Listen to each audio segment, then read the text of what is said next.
I'm Mr. V. Today we're going to do two examples of evaluating and simplifying equations. And what this is going to do for you is it's going to help you sharpen your algebra skills and make sure that you're prepared for the first part of calculus where you'll be doing much of these same things. There's a reason why you'll be doing this, and I'm going to kind of leave that up to your calculus teachers. But for right now, we're just going to practice doing this. Some of them we'll do on our calculators. And then when we get to the expressions, you'll see we're going to not use calculators for that, but we're going to have to make sure we simplify them completely. All right, so first off, f of 2. So of course we're just going to substitute a 2 in wherever we see an x. So f of 2 is 2 times 2 squared minus 2, which is equal to 2 times 4 minus 2, which equals 8 minus 2, or 6. So we can do that one without a calculator with no problem at all. For f of 1.5, in this case, it might be better to use a fraction. So we could think of this as 2 times 3 over 2 squared minus 2, which equals 2 times, now 3 over 2 squared, that's 3 squared, which is 9 over 4, right? 2 squared minus 2, which is, well, 2 times 9 over 4 is 9 over 2, right? 9 over 2 minus 2, which is 4 over 2. And that's going to just give us 5 over 2. And had you done that on your calculator, you would have had 2.5. Something about that doesn't seem correct. 9 over 2 minus 4 over 2. Yeah, that seems okay. Okay, good. All right. Next one is f of 1.9. So this is one I would probably use a calculator on, f of 1.9. And if you think about doing that on your calculator, you can use parentheses. We could first square the 1.9, then multiply that by 2, and then finally subtract 2. And on my calculator, I got a decimal of 5.32. So verify that on your own calculator. F of 1.999, and you can see we're kind of approaching a number, and I think you can guess what that number is. And you can see on this side we're going to be greater than the number, but I never plug in a 2. It would have been okay to plug in a 2 here. In fact, we did that earlier, and we got a 6. So notice when I plugged in a 1.9, I seem to get a little closer to 6. Let's see what happens with 1.999. So I get 2 times 1.999 squared minus 2, which equals, well, I got something like approximately 5.99. Actually, I think I got exactly that, 5.99302. That's the exact value. We could, of course, approximate that and round it off to 5.99, I suppose. F of 2.0001, you can see we're closer to 2. We're above 2 this time. We're a little closer to 2, but we're actually above it this time instead of being below it here. And when I plugged in that, I got 6.0070002. And we can put that to any degree of accuracy we want. In fact, you can see if we rounded it to the nearest hundredth, we'd already be at 6. And we know we got f of 2 equals 6. So there it is, evaluating it for numbers, and you'll be practicing that with tables. And you'll also be practicing that with functions that you might not be able to plug a particular value in. Okay, so we're going to move on here, and this time we're going to now start to plug in some expressions. So we'll start with some easier examples, and we'll move on from there.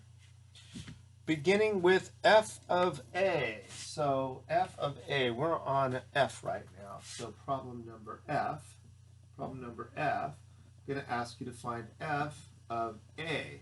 And so f of a, we're just going to substitute an a wherever we see an x. 2 times a squared minus a, which is just 2a squared minus a. So there is our simplified expression. How about f of x plus 2?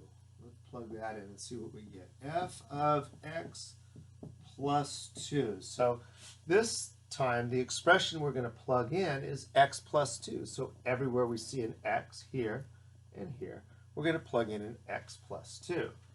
So we get 2 times x plus 2 squared minus the quantity of x plus 2. And that's going to equal what? 2 times, what is that? X squared plus 4x plus 4. Hopefully you know that pattern pretty well. Squaring a binomial. And then what do we get? Minus x minus 2. So that, distributing the 2, we get 2x squared plus 4. I'm sorry, we have to distribute that 2. I forgot, sometimes it's easier to do this to help you remember. Plus 8x plus 8 minus x minus 2. And now finally we can combine like terms. So we get 2x squared plus 8x minus x. Let's simplify those two here. 8x minus x, that's 7x. Then we have an 8 and a minus 2, so that would be plus 6. And there is our simplified expression for f of x plus 2.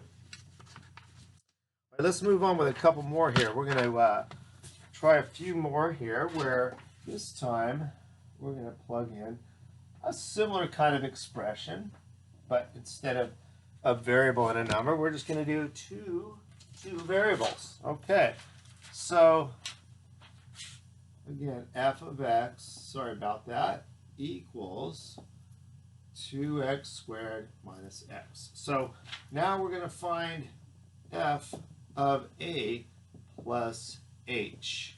F of a plus h.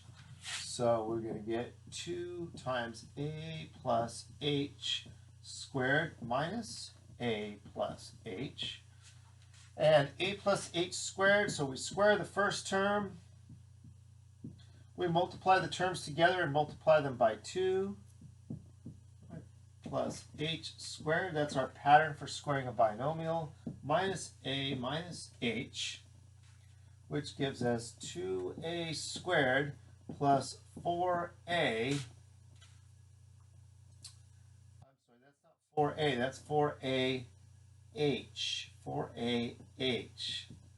4ah plus h squared minus a minus h. And I really don't see any like terms on that one. I think we're just going to have to leave it as such. We have a squared, a to the first, or a times h to the first, h squared, just an a to the first and an h to the first. So there's no like terms there. And that looks like it's as simplest as it's going to get. It's in its simplest terms. Did I forget to distribute the 2? If you saw that, good catch. And again, not drawing that on there. Ooh, that should be a plus 2h squared, shouldn't it? There we go. All right. No worries. All right, for the last one, this one's going to be kind of fun. So for problem I here, I'm going to put this one right here. For problem I, we're going to look at this, and you'll see this equation or this expression later on in calculus. And what we're going to do on this one, we're going to use it, you'll see it a different way. You're going to use it to find limits, and you'll learn about limits in the next problem that we're going to do. So we're going to do f of a plus h minus f of a over h. And you can see we already found f of a plus h. So I'm going to begin by using that expression here. So I'm going to take f of a plus h. So let's just go ahead and use that, right? So I'm going to go ahead and rewrite that. So I get, what, 2a squared plus 4ah plus 2h squared minus a minus h. So that's what we have so far for this problem right here. We've so far got that. And then we're going to do minus f of a. Okay, so let's do that. 2a squared plus 4ah minus 2h squared minus a minus h minus the quantity of 2a squared minus a. All right. We'll go ahead and get rid of this parentheses right now. So that's going to be a minus, and minus of minus, that's going to turn into a plus right there. So we can rewrite that. Let's combine like terms. So 2a squared minus 2a squared. I'm sorry, this is all over h. All over h. 2a squared minus 2a squared. Those guys go away. We have a negative a, and a positive a. They go away. So what are we left with here? 4ah minus 2h squared minus h over h. Now, this looks pretty complicated, and we can actually simplify this because we can see h as a common factor to all three of these terms. So we're going to factor that out. So that gives us h times 4a minus 2h minus 1 over h. Okay. So we factored out the common factor of h, and now we can just cancel that out. H over h is 1.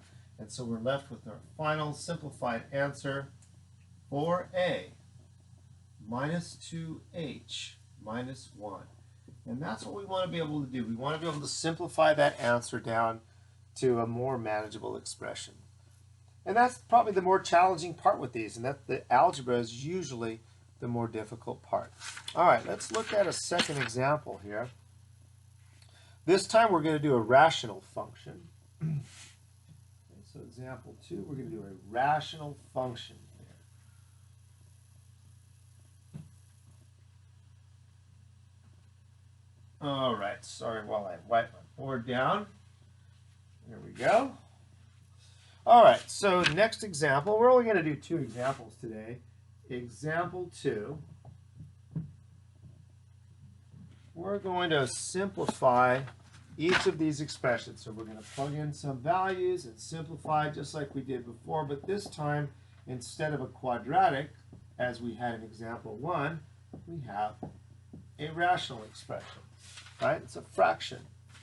And you can see we have a degree 1 in the numerator, degree 1 in the denominator. Hopefully you'll be able to graph this. If you have to use technology to graph it, that's great. We did learn how to graph these, so I hope you know some of those rules in terms of what this is going to look like. But go ahead and graph it on your calculators or graph it on Desmos. Get a good idea of what that graph looks like. All right. So let's go ahead and find a few values here. Let's start with some numbers, some numerical values. F of 3, right? So let's simplify that. 3 times 3, right? Wherever there's an x, we're going to plug in a 3 over 3 minus 2, which is 9 over 1, which is 9. Okay, so f of 3, we can do that one pretty easily and show our work and do it without a calculator. For b, we're just going to find f of a. F of a, again, plug in an a, wherever you see an x. It's just going to be 3a over a minus 2. Right? Remember, we're just substituting in whatever value we're plugging in here. We're substituting it in for the variable. So f of a is just 3a over f, or over a minus 2. Okay. For the next one, we're going to do, again, a number plus a variable. We'll do f of 3 plus h. F of 3 plus h. All right, so f of 3 plus h. So part C, here's what we're going to look at here. F of 3 plus h is going to be 3 times 3 plus h over, well, 3 minus 2. Distribute the 3, and we're going to get 9 plus 3, oops, not an A, 9 plus 3h over 3 minus 2, which is 1. So that's just 9 plus 3h.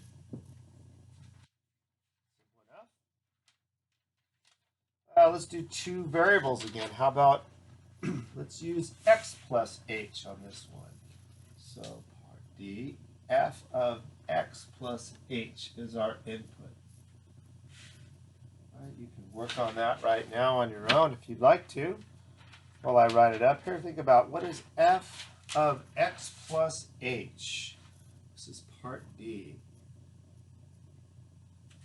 F of x plus h. So everywhere we see an x, right, these two places, we're going to substitute an x plus h.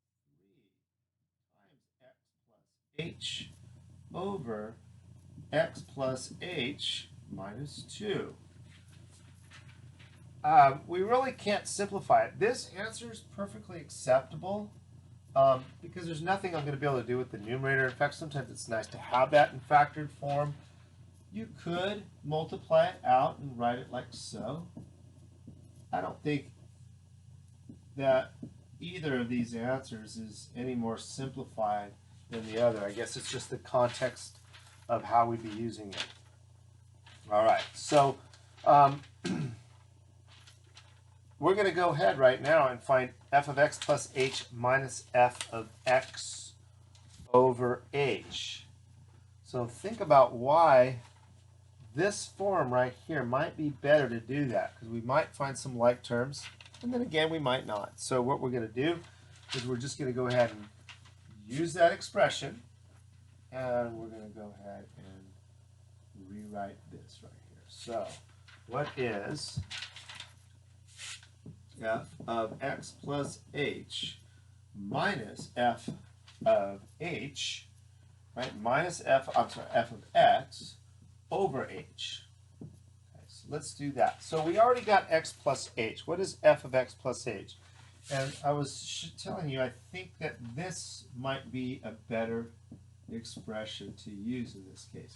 3x plus 3h over, what do we get? F of x plus h was 3x plus 3h over x plus h minus 2. And then f of x, well, so then minus f of x. So minus, well, f of x we know is just 3x over x minus 2.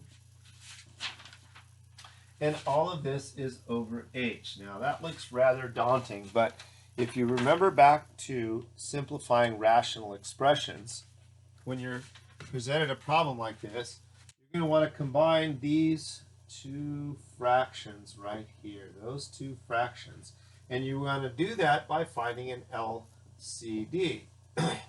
Now, there's nothing I can do to factor that any further. And there's nothing I can do to factor that any further. So our LCD is actually just the product of those two denominators, x plus h minus 2 times x minus 2. So this guy right here gets multiplied by x minus 2 over x minus 2.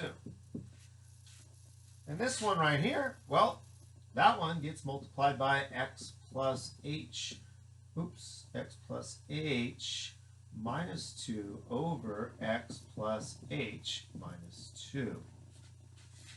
You can see our denominators are now the same. So we're going to have to actually do all of this multiplication. So I encourage you to go ahead and think about how would you multiply these two binomials. And you can pause the video right here and go ahead and multiply those two out. And then we can distribute this guy to both or all three of those. And let's see if we can simplify this entire numerator by multiplying everything out, combining like terms, and expressing it over that denominator. Okay. X minus 2 times 3x plus 3h. You know, I love using the little rectangles. You know, remember, you can do something like this, right? And we can do your x minus 2 and your 3x plus 3h here. You can use the FOIL method, whatever you find the easiest. Well, let's go ahead and multiply those out. Okay. Multiply those out. So when I multiply this first one out, okay, I'm going to get what?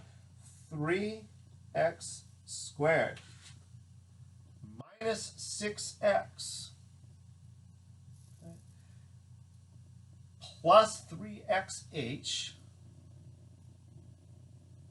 and then finally minus 2 times 3h is minus 6h, and then minus the quantity of 3x squared. I'm going to move this out of the way a little bit here. Minus 3x times h is minus 3xh, and minus 3x times negative 2, that is a plus 6x. Okay. And that's over this denominator here. And we're not going to multiply that out. We don't really need to multiply out denominators, really just the numerators, because we want to combine like terms.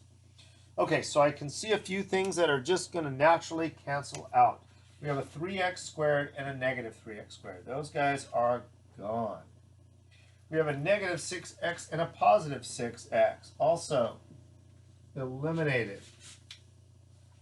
A 3xh and a negative 3xh. Eliminated. And what are we left with? Just a negative 6h. Okay, so just a negative 6h. Okay, so what does that give us? A negative 6h, negative 6h over x minus 2 times x plus h. Oops.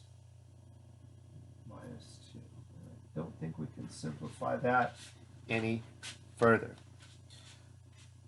I hope these examples help you with the worksheet. So you're going to have some practice problems and a few problems to write about.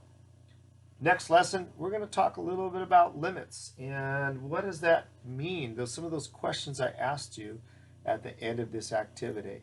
What do those things mean? Why do we care about a limit? What is a limit? What does it look like graphically? And what does it look like algebraically? Have a great day, everybody.